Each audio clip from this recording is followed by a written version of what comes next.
ఇది కేవలం సమాచారంగా మాత్రమే భావించండి. వైద్య నిపుణులను సంప్రదించండి. బీపీ అండ్ హైపర్ టెన్షన్ అండి. What is hyper tension actually? Hyper tension యాక్చువల్గా ఏంటంటే మన హార్ట్లో chambers, left chambers, right chambers ఉంటాయి.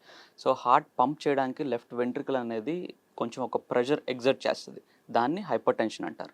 సో అది ప్రెషర్ ఎగ్జర్ట్ చేసినప్పుడు బాడీలో అన్ని ఆర్గాన్స్కి ఆ ప్రెషర్ అనేది ఎగ్జర్ట్ అయ్యి బ్లడ్ సప్లై అనేది, ఆక్సిజన్ సప్లై అనేది నడుస్తూ ఉంటుంది.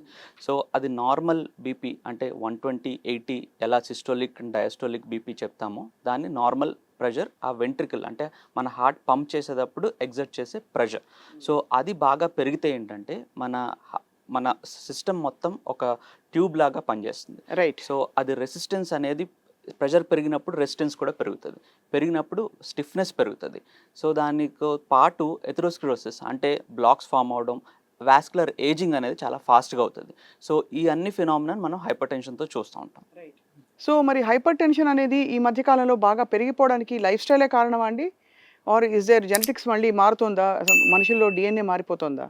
సో బేసికల్గా మనం ఎవల్యూషన్ అని చూస్తూ ఉన్నాము, అర్బనైజేషన్ చూస్తూ ఉన్నాము, సెడెంటరీ లైఫ్ స్టైల్ ఎక్కువైపోయింది, ఫిజికల్ యాక్టివిటీ తక్కువైపోయింది. సో వీటితో పాటు డైటరీ హ్యాబిట్స్ ఇవన్నీ యాడ్ ఆన్ అయ్యి ఈ హైపర్ టెన్షన్ అనేది మనం చాలా ఎర్లీగా చూస్తున్నాం.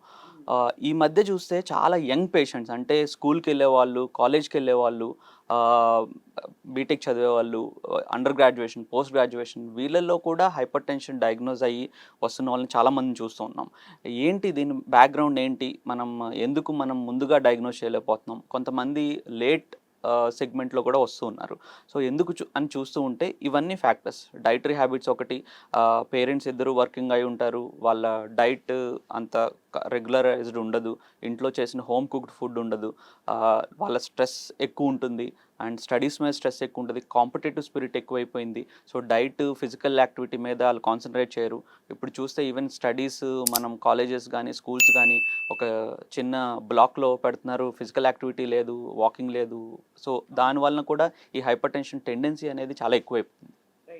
మరి దీనికి అంటే ఎక్కడ మనం పసిగట్టి దానికి బ్రేక్ వేయచ్చు అంటారు? బికాజ్ ఇది చాలా వాస్ట్ స్పేస్ ఇది. Life style, diet, stress, habits అన్నీ. It's very hard to monitor ఎక్కడెక్కడ మనం చేజారిపోతున్నాము. సో ఒక పారాడైమ్ పెట్టుకోవాలంటే what is a good paradigm to start with? So health అనేది ఒక మెయిన్ మోటివ్ కింద ఫస్ట్ థింగ్ మనం చూసుకోవాలి. సో అందరూ మనీ కానీ లేకపోతే ఎడ్యుకేషన్ కానీ ఒక కెరియర్ కానీ లేకపోతే మ్యారేజ్, ఫ్యామిలీ లైఫ్ ఇవన్నీ ఎట్లా ఇంపార్టెంట్గా తీసుకుంటున్నారు, హెల్త్ అనేది కూడా ఒక మెయిన్ కాన్సెప్ట్ కింద పెట్టుకోవాలి.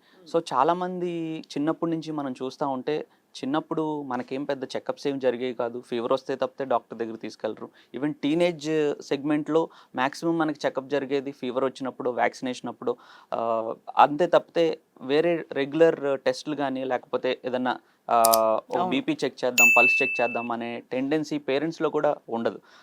సో యంగ్ పేషెంట్స్కి యంగ్ లైఫ్లో ఏముంటుంది, వీళ్ళకి ఏం ప్రాబ్లం ఏమి ఉండదు, ఎందుకు చెక్ చేసుకోవాలని.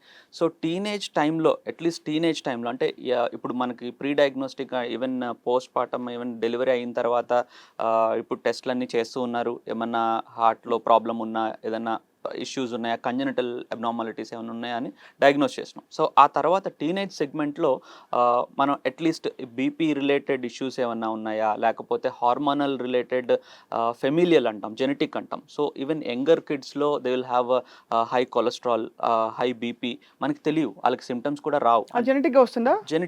జెనెటిక్ ప్రిపాండరెన్స్ ఎక్కువ ఉంటుంది. సో వాళ్ళకి ఎర్లీగా ఒక 1-2 డికేడ్స్ ఎర్లీగా మొదలవుతుంది. మామూలుగా ఒక 30-40కో మనం నార్మల్గా అంతకుముందు 40-50 వరకు అసలు బీపీ చూసేవాళ్ళం కాదు, ఇప్పుడు 20-30 కూడా బీపీ చూస్తూ ఉన్నాం. సో వాళ్ళలో ముందుగానే కొంచెం డయాగ్నోస్ చేస్తే కొంచెం లైఫ్ స్టైల్ చేంజెస్ కానీ, కొంచెం ఫుడ్ హ్యాబిట్స్ కానీ ఇవన్నీ చేసుకుంటే at least to some extent we would have avoided and restricted. So vascular ageing అని మాట్లాడుతున్నాం. ఏంటంటే టీనేజ్లో ఈ బీపీ వీటి వల్ల తొందరగా వాస్కులర్ ఏజింగ్ వచ్చేసి heart problems, brain strokes, liver issues, kidney issues ఇవన్నీ తొందరగా వస్తున్నాయి. సో అవి అట్లీస్ట్ మనం రిస్ట్రిక్ట్ చేసి ప్రొలాంగ్ చేయొచ్చు. 40 ఏళ్ళకి 30 ఏళ్ళకి వచ్చేది మనం 60 ఏళ్ళు 70 ఏళ్ళకి ప్రొలాంగ్ చేయొచ్చు.